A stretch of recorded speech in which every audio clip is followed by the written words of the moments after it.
So we are going to hear now from the Chief Data Officer. So please welcome Ashok Srivastava to the stage. Thank you.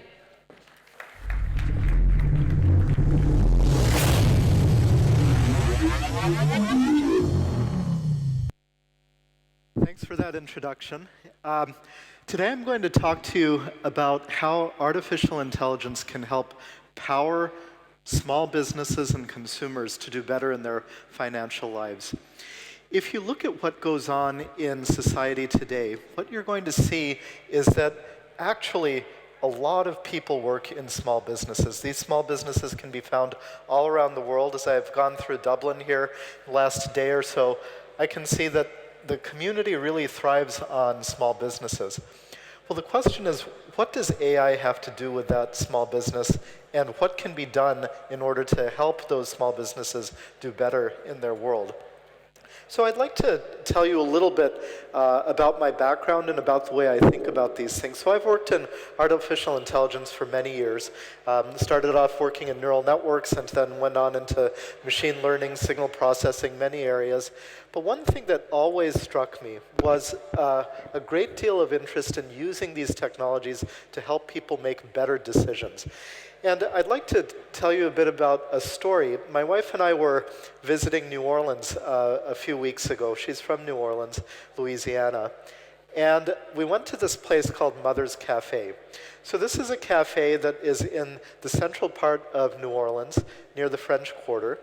And it's a place that's been in operation since 1938. What's interesting about this place is that it is exactly as it was in 1938. And as I was doing a bit of research on it, in fact, the current owner says, really nothing has changed in this place since that time. Now, when I was there having lunch, I started thinking about the use of AI in a place like this and how it might actually change the character of the restaurant if it wasn't done properly. So as we go through these communities, not only in the United States but worldwide, and we think about the application of AI, in many cases it might provide an amazing experience for users or an amazing experience for customers. But we also don't want to change the character of our society and of our communities if we don't want to. That's something we need to think about. Intuit is a company that's based in the United States that powers prosperity around the world. That's the mission of the company. We focus on building software that helps people do their taxes, helps people do accounting for small businesses, helps consumers and small businesses alike better understand their financial condition. Now, as we look at the data that comes in from small businesses worldwide, one of the key things that we tend to think about is how to use that data in order to help them build better decisions. So I'll give you an example, another one in San Francisco. This is a company called Luca Ravioli that has been in operation since 1925. They actually are closing their shop next week. So it's a bit poignant because for a lot of San Franciscans, this is one of the places that they go to and visit. Now, as we look at this company, there's a lot that's happening in the background. They have gone through some different transitions as far as ownership. The building apparently is going up for lease.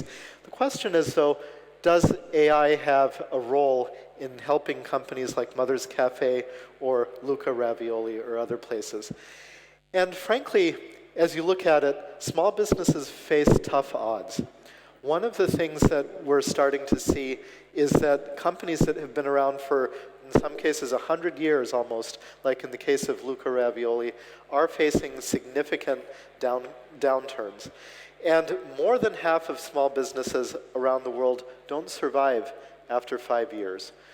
So if you think about that and combine that with some of the statistics that show that these small businesses are actually the growth engine for economics worldwide, it gives you an amazing opportunity to think about how artificial intelligence could be used to help these communities. Now, in the United States, the statistic is rather staggering. 99.9% of businesses in the US are small businesses, and similarly for the EU, you can see that 99.8% of businesses in the EU are small businesses. Now, when you look at the survival rate of these companies, it's really staggering to think about the use of AI.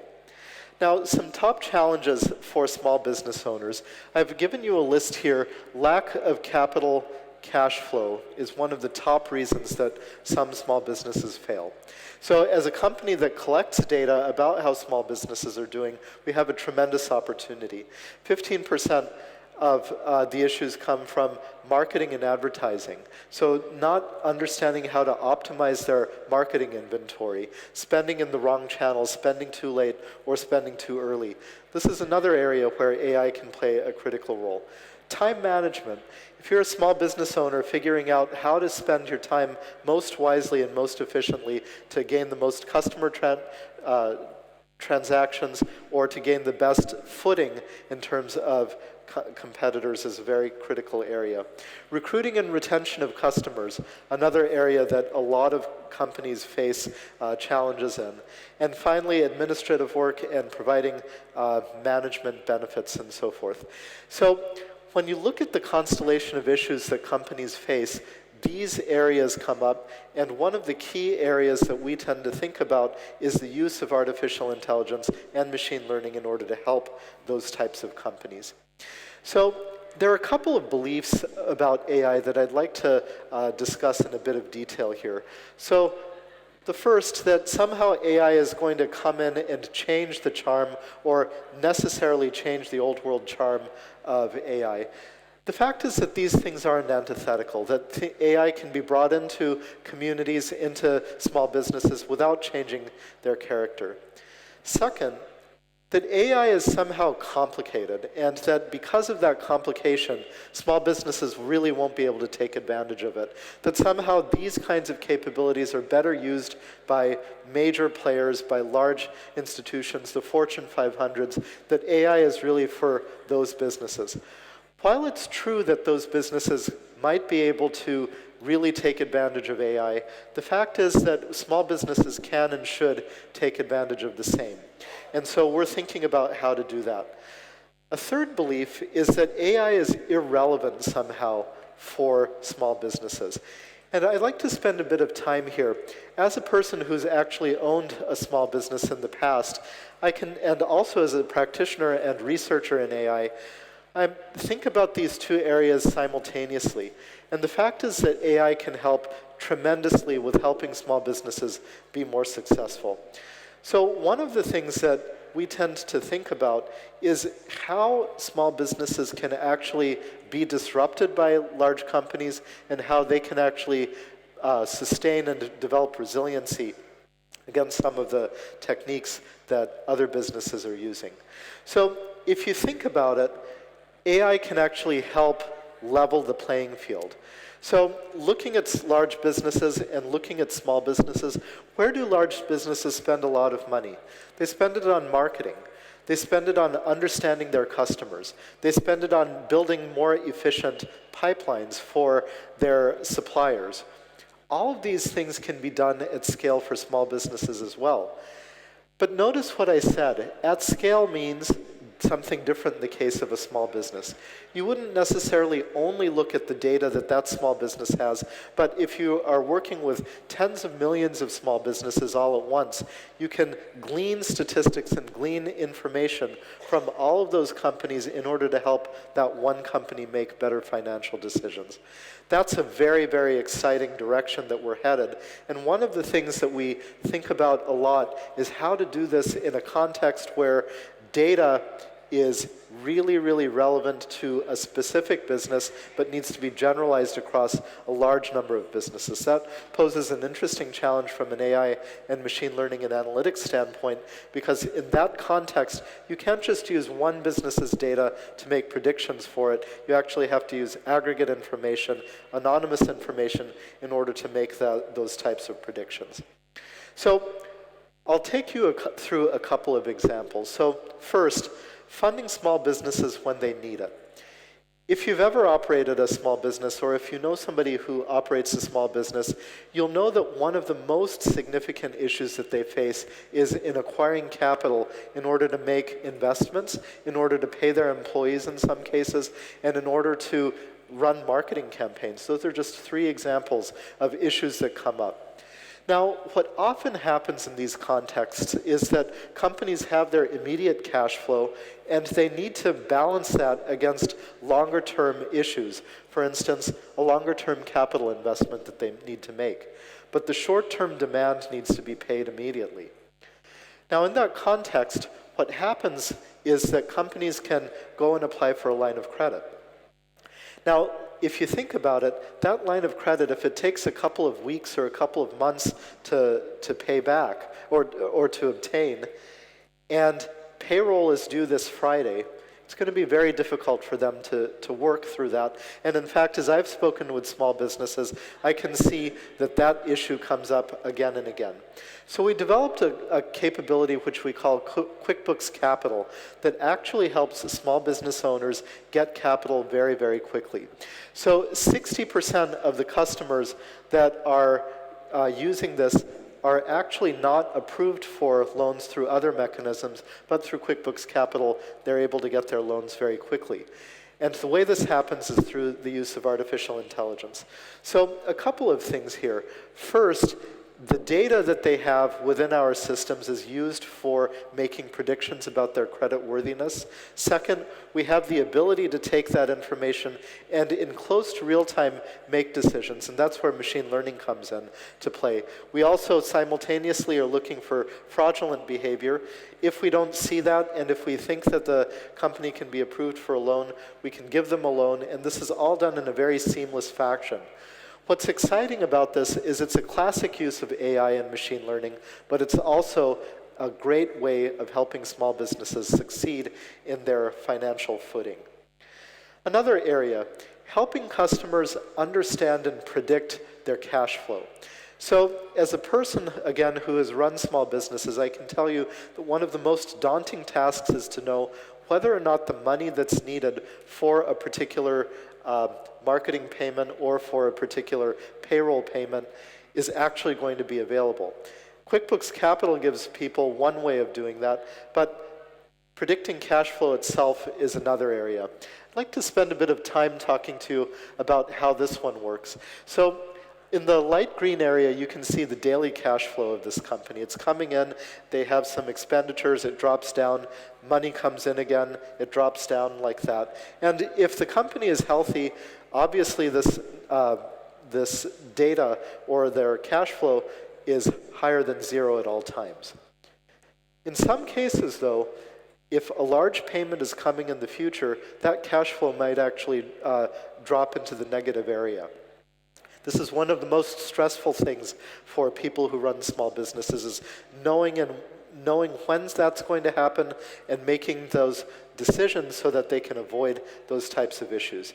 Here we're showing an application of machine learning that I think is extremely interesting and exciting because it actually gives our customers the ability to make predictions about where their cash flow is going to be in the future, along with error bars. Those error bars are very critical because if they're very wide, it means that the company actually might not have the ability to make those predictions successfully. But if the error bars are narrow, the company might actually be able to do it very effectively. And as time goes on, those error bars increase. Now, building algorithms to do this is actually very difficult. If you use just generic cloud computing software that you might get from a vendor, what you find is that those predictions are actually very difficult to make. We're embarking on an entire mission team to build the technologies to make these types of predictions very, very carefully and also at scale. So the carefulness comes in making high accuracy predictions. The scale means that we have to do it across millions and millions of customers worldwide. Now, many cases, people look at problems like this and they say neural networks or deep learning or something like that would be the appropriate choice of techniques. And for those of you that are practitioners or thinking about using those types of techniques, I would tell you that they're amazing. As a person who works in the field, I can tell you that they can make amazing predictions. But what I can also tell you is that they're very costly to implement. What we're actually focusing on here is a very different paradigm of doing machine learning based on convex optimization that allows us to maintain those predictions while obeying the constraints that are necessary in order to make the predictions. Those constraints might be, for instance, that a company might have 10 bank accounts, and the sum of those 10 bank accounts is the total input into the prediction. That is a linear constraint that can be actually applied in the context of convex optimization in order to help make those predictions. We're not there yet, but what we're anticipating is being able to make millions of predictions at scale within a few seconds of training time, as opposed to in hours or days or weeks of training time that you might have in other contexts. So thinking about the choice of algorithm in the context of this area is very exciting for us. Another example, reducing the pain in doing taxes. So for those of you that may not know this, the United States, the US tax code is literally 80,000 pages of taxes, of tax information. Now, can you imagine building a system that could go through and read the taxes, and I mean read in the real sense, go through, read and understand and comprehend the US tax code, and then write software to actually implement that tax code. That's what our team is doing, and this is extremely exciting work. The reason it's so exciting is because it is literally taking in 80,000 pages of data, understanding what's implied and what's the intent is in that written text, and then implementing it in the context of a rules-based system. So what happens is essentially the confluence between artificial intelligence in the form of knowledge engineering, machine learning, coming together with natural language processing in order to understand the US tax code and then build software that can model it. It is remarkable work. I'd love to say that this is something that's done already. It's something that we're building and we're actually deploying at scale right now. And we're starting to take the same technology and apply it in other parts of the financial ecosystem. So this is one of the most exciting areas that we're focusing on, the combination of natural language processing, machine learning, and then finally knowledge engineering. So one of the things that this enables is helping people understand how to do their taxes better. And so for American consumers, they have TurboTax available, and this combines rule-based systems and machine learning to help make their overall process of doing tax much more effective. So eliminating time and data, time spent on preparing taxes, on running a small business is one of the key areas that we're focused on. And so we're building an entire capability to understand documents automatically so that those documents can be read through, let's say, a photograph that's taken of them or through PDF files can be read and then understood and routed automatically. Again, a great example of the use of machine learning. So the future of AI for small businesses is really remarkable. What we're seeing now is that AI is going to help power smart, breakthrough products and services for small businesses, and it's going to start at a couple of areas. First, in the area of helping build human-centric capabilities in artificial intelligence. So this would essentially help small business users take advantage of the knowledge and know-how they have, combine it with a bit of artificial intelligence in order to make better decisions. The second area where we're starting to see more automation is in what we call augmented intelligence, where it's not just helping those small business users with a little bit of information or analytics, but really helping them make better decisions kind of in a combined fashion, where those small business owners, along with AI, are making good decisions, mitigating risk, and making better predictions. And finally, we're driving towards a world where we can automate the use of artificial intelligence for small businesses so that they can take their business to the next level. Now, as we're pursuing all of this, I'm convinced that AI is going to play a pivotal role in the evolution of small businesses worldwide. I really think that they're able to keep the character of their companies, to keep the personal character of their relationship with their employees and with their customers, while at the same time using AI to compete at scale with the larger competitors that are out there. Thank you so much for your attention.